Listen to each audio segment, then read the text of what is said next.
کچھ جماعتوں کو صرف عمل میں ہی سیاسی مقاصد کے لیے لایا گیا، کسی کو نیچا دکھانے کے لیے، کسی کے خلاف استعمال کرنے کے لیے، کسی کو ضرر پہنچانے کے لیے. اور یہاں پہ آج کتنے جید علماء تشریف رکھتے ہیں تمام فرقوں سے. بریلوی مکتبہ فکر سے لوگ یہاں پر موجود ہیں، دیوبندی مکتبہ فکر سے علماء یہاں پر موجود ہیں، اہل تشیع مکتبہ فکر سے یہاں پہ علماء موجود ہیں، اہل حدیث مکتبہ فکر سے یہاں پر علماء موجود ہیں.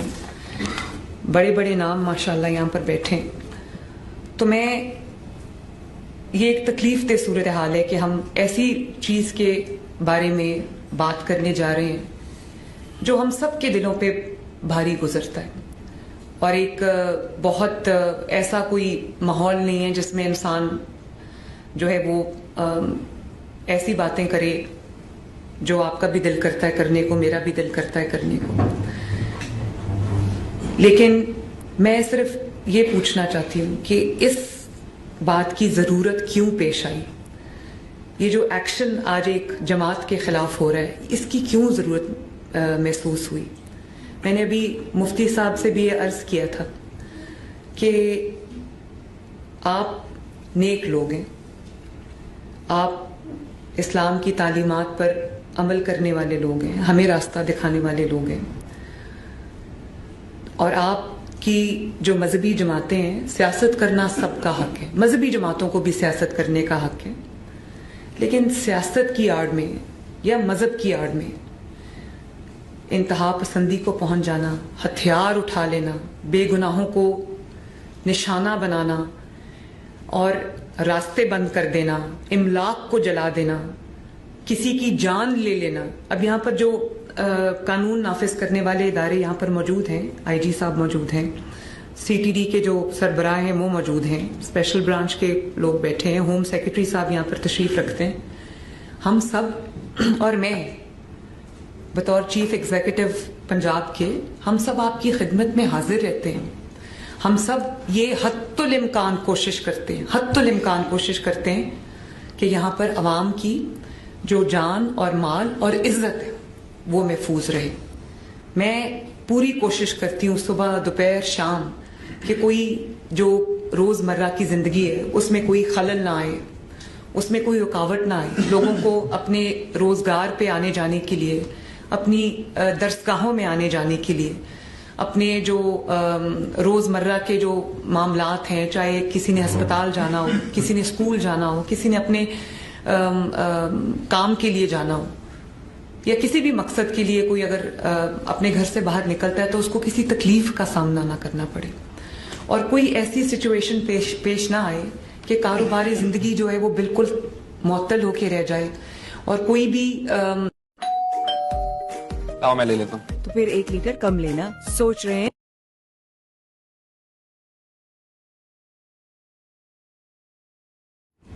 اور ہتھیار اٹھا لے اور حکم دے کہ جو سامنے آئے اس کو چھوڑنا نہیں ہے، جو پولیس والا آپ کے سامنے آئے اس کو چھوڑنا نہیں ہے، جو قانون نافذ کرنے والا آئے اس کو چھوڑنا نہیں ہے. تو میرا علم آپ کے مقابلے میں بالکل ناقص ہے، لیکن میں یہ ضرور سمجھتی ہوں کہ جو شخص اتنی بڑی ہستی جو کہ رحمت للعالمین ہے، تمام عالمین کے لیے جو رحمت ہے، اس کا نام لے اور شر انگیزی کرے، اس ہستی کا نام لے جس کا نام لیتے ہوئے انسان اگر محسوس کرے تو رونگٹے کھڑے ہو جاتے ہیں. جو عاشقان رسول صلی اللہ علیہ وسلم ہیں، ان کے سامنے جب جو صحیح عشق کرتے ہیں ان کے سامنے آپ نبی پاک صلی اللہ علیہ وسلم کا نام لیں تو آنسو لوگوں کی آنکھوں سے جاری ہو جاتے ہیں، رونگٹے لوگوں کے کھڑے ہو جاتے ہیں. ایک جھرجھری سی کبھی کیفیت ایک آ جاتی ہے انسان کے اندر. جو عشاق بیٹھے ہیں وہ اس بات کو سمجھتے ہیں. تو آپ خود یہ فرما دیجئے کہ کوئی اگر نبی پاک صلی اللہ علیہ وسلم سے عشق کا دعویٰ کرے اور اس کے ہاتھ میں بندوق ہو اور وہ اپنے ساتھیوں کو یہ پیغام دے رہا ہو کہ ان کو مار دو، اس کے ہاتھ میں ڈنڈے ہوں کیلوں والے، اور وہ یہ کہہ رہا ہو، نہ صرف کہہ رہا ہو بلکہ کر رہا ہو کہ جو قانون نافذ کرنے والے ادارے جو آپ کی خدمت میں آپ کی حفاظت پہ مامور ہیں ان کو مار مار کے ان کی ہڈیاں توڑ رہا ہوں, ان کے سر پھاڑ رہا ہوں, ان کی جو کھوپڑیاں ہیں, وہ میرے پاس جو تصاویر ہیں آپ امیجن نہیں کر سکتے کہ میرا دل کس طرح سے دکھتا ہے جب میں دیکھتی ہوں کہ وہی لوگ جو اپنی جان ہتھیلی پہ لے کے آپ کی حفاظت کے لیے, آپ کے گھروں کی, آپ کے محلوں کی, آپ کی سڑکوں کی, آپ کے شہروں کی حفاظت کے لیے, آپ کی املاک کی حفاظت کے لیے جو آپ کے سامنے کھڑے ہیں, آپ یہ حکم دے رہے ہیں کہ ان کو جلا دو, ان کے سر توڑ دو, ان کی ہڈیاں توڑ دو اور راستہ بند کر دو. نبی پاک صلی اللہ علیہ وسلم تو راستے سے پتھر ہٹانے کو اتنا بڑا ثواب کا کام کہا ہے, اور آپ جانتے ہیں کہ انہوں نے یہ بھی حکم دیا کہ کچھ چیزوں میں مسلمان اور غیر مسلمان اس کی تفریق نہیں ہے. آپ صلی اللہ علیہ وسلم نے فرمایا ہے کہ اگر کوئی غیر مسلم, کوئی مسلمان, میں مفہوم بتا رہی ہوں, ایگزیکٹ الفاظ نہیں ہے اس وقت میرے پاس, لیکن میرے لیے یہ حدیث جو ہے وہ گائیڈنگ لائٹ ہے کہ کوئی یہ کہے کہ اگر کوئی مسلمان, ایک دینی ریاست ہے, اس میں ظاہر ہے مسلمانوں کی ایک میجورٹی ہے, تو کوئی مسلمان غیر مسلم کے ساتھ ظلم میں انوالو ہوتا ہے یا اس کی پراپرٹی پہ قبضہ کر لیتا ہے, تو نبی صلی اللہ علیہ وسلم نے فرمایا ہے کہ قیامت کے دن میں غیر مسلم کی جانب سے جس پہ ظلم ہوا ہے یا جس کے ساتھ زیادتی کی گئی, میں اس کی طرف سے گواہ ہوں گا, میں اس کا وکیل ہوں گا. تو انہی احکامات کی روشنی میں آپ سے یہ رہنمائی چاہتی ہوں کہ بطور حکمران, جو یہ حکمرانی اللہ تعالیٰ نے دی ہے, یہ کرسی مجھے اللہ تعالیٰ نے دی ہے اور یہ سدا رہنی بھی نہیں ہے, میں آپ سے یہ رہنمائی چاہتی ہوں کہ اگر کوئی جتھا ہتھیاروں سے لیس ہو کر سڑکوں پہ آ جائے اور کہے کہ مجھے میری مرضی کرنے دی جائے, ورنہ میں راستہ بند کروں گا, ورنہ میں گولی چلاؤں گا, ورنہ میں ریاست کو یرغمال بناؤں گا, عوام کو یرغمال بناؤں گا, تو وہ صرف ایک اپنا ایجنڈا فارورڈ نہیں کر رہا, وہ آپ سب کی بدنامی کا باعث بن رہا ہے, وہ ہمارے دین کی بدنامی کا باعث بن رہا ہے. آپ صرف ایک, میں آپ سے سوال کرنا چاہتی ہوں, اور یہ بہت میں آپ سے چاہتی ہوں اس کا جواب. لبیک کتنا خوبصورت لفظ ہے. جب آپ احرام کی حالت میں ہوتے ہیں, تو جب آپ کہتے ہیں لبیک اللہم لبیک, تو آپ اللہ تعالیٰ کے حضور آپ یہ کہتے ہیں پاک صاف ہو کے کہ اللہ تعالیٰ میں حاضر ہوں. لبیک کا کیا مطلب ہے؟ فرمائیے مجھے, لبیک کا کیا مطلب ہے جی؟ کہ میں حاضر ہوں. تو اب پاکستان میں رہتے ہوئے اس مقدس لفظ کا آپ کے ذہن میں کیا مطلب آتا ہے؟ لبیک سے آپ کے دماغ میں کیا آتا ہے؟ ایک مذہبی سیاسی دماغ, اور اتنا تکریم والا لفظ جو ہم احرام کی حالت میں ہمیں پڑھنے کا حکم ہے, اور یہ بھی ہمیں بتایا گیا ہے کہ اللہ تعالیٰ کو احرام کی حالت میں, چاہے آپ وہ عمرے کے لیے جا رہے ہو یا حج کے ارادے سے جا رہے ہو, میقات کے وقت جب آپ احرام میں, اس کے مقام پہ جب آپ احرام پہنتے ہیں, تو اللہ تعالیٰ کو اس حالت میں آپ کی زبان سے کوئی کلمہ اس سے زیادہ جو محبوب نہیں ہے. ہم پڑھتے ہیں جب ہم جاتے ہیں احرام کی حالت میں, تو وہ دل پہ لگتا ہے جا کے وہ لفظ لبیک. یقین مانے اس کا, جس طرح کبھی آپ اللہ اکبر کہیں اپنی کسی کیفیت میں, وہ ایسے دل پہ لگتا ہے جا کے, اسی طرح لبیک کا لفظ احرام کی حالت میں کیا ہے. اور جب آپ اذان کا جواب دیتے ہیں, جس کے لیے اللہ تعالیٰ نے کئی لاکھ نیکیاں رکھی ہیں, تو جب آپ حی علی الصلاۃ حی علی الفلاح کہتے ہیں, تو آپ دل میں آپ کو کیا کہنے کا حکم ہے؟ لبیک کہنے کا حکم ہے کہ اللہ تعالیٰ میں حاضر ہوں. تو آپ سوچیں کہ اس لبیک لفظ کو جب آپ چھوڑ دیں, کیا آپ لبیک کے بارے میں سوچیں, آپ کے ذہن میں پہلا خیال کیا آئے گا؟ آپ کے ذہن میں پہلا خیال جو آئے گا وہی میرا مقصد ہے آج کی بات کرنے کا. اور میں آپ سب سے یہ ہاتھ جوڑ کے ریکویسٹ کرنا چاہتی ہوں, آپ کی بیٹی کے طور پہ, آپ کی بہن کے طور پہ, کہ اپنے آپ کو, اب دیکھیں جماعت اسلامی کے ساتھ میرا اختلاف ہو سکتا ہے, سیاسی اختلاف, جو JUIF ہے یا اور بھی جتنی بھی مذہبی جماعتیں ہیں, میرا سیاسی طور پہ میں ان سے اگری کرتی ہوں یا نہ کرتی ہوں. آپ بھی مفتی منیب الرحمان صاحب، ان کو بھی میں نے پوچھا. میں نے کہا کہ کبھی آپ جتنے حضرات بیٹھے ہیں یہاں پر اہل تشیع کے لوگ بھی شامل ہیں اور بہت ایک محرم میں ایک ایکسٹینسو ایک ایکسرسائز ہوتی ہے، میں نے آج تک نہیں دیکھا کہ کسی نے کوئی کیلوں والا ڈنڈا آپ حضرات میں سے کسی نے اٹھایا ہو.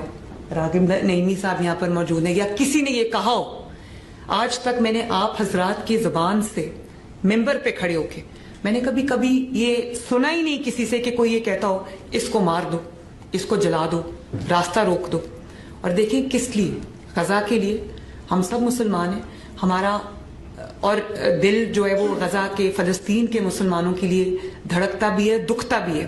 اور مجھے جو امت مسلمہ کی جو جتنے بھی پاورز ہیں اس وقت، انفلوئنشل لوگ ہیں، ہم سمیت، مجھے شکوہ ہے اپنے آپ سے بھی کہ ہم وہ توانا آواز نہیں بن سکتے یا بن سک رہے جو ہمیں بننا چاہیے، کہ جس طرح وہ سب اکٹھے ہو جاتے ہیں ظالم جو ہیں.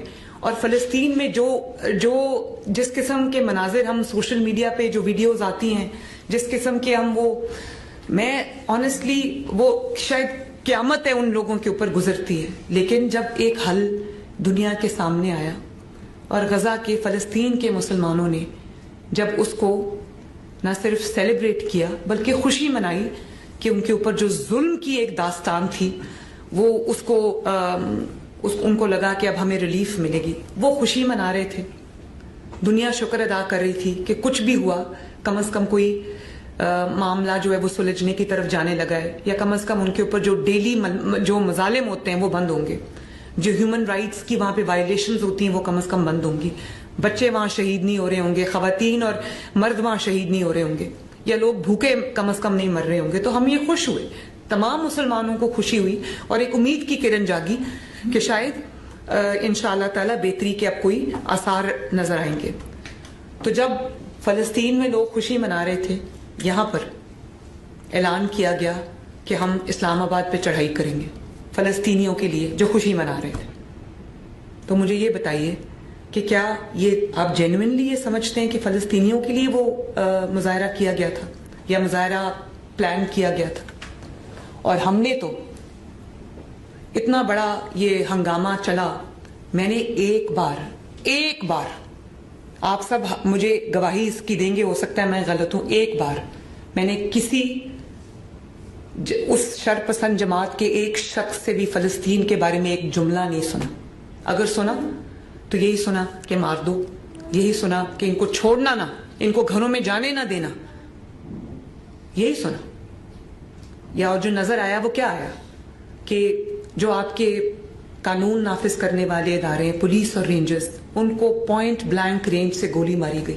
مجھے بتائیں کہ کوئی کھڑا ہو کے پوائنٹ بلینک رینج سے مسلمان شخص کو جو آپ کا محافظ ہے اس کو گولی مارے گا؟ آپ اس کو عشق رسول صلی اللہ علیہ وسلم کا دعویٰ کرنے والوں میں سے آپ ان کو اس میں ان کا شمار کریں گے؟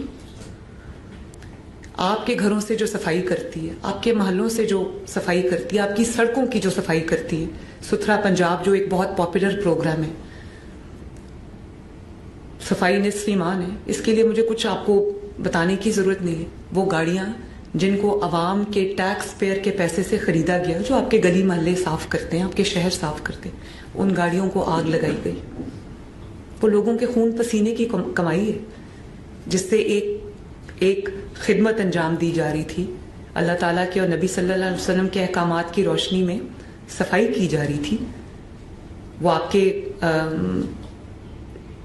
ماحول کو خوبصورت بنانے والے لوگ ہیں، وہ گاڑیاں اور وہ جلا دی گئی، وہ راستے بند کر دیے گئے، لوگوں کو اس قدر مشکل پیش آئی. اور میرے لیے بہت تکلیف دہ تھا کہ وجہ کہ ہم نے اسلام آباد میں جا کے ایک سفارت خانے پہ چڑھائی کرنی. تو دیکھیں، ہم کسی ملک کی کسی جو فلسفی ہے، عقائد ہیں، ہم اس سے اگری کریں یا نہ کریں، جو پاکستان میں ہمارے زیر سایہ، ہمارے ملک میں، ہماری دھرتی پہ اگر کوئی آ کر یہاں پر رہتا ہے تو اس کی جو حفاظت ہے وہ ہم سب کی ذمہ داری ہے. ہم کیا ایک امپریشن لوگوں کو دیتے ہیں کہ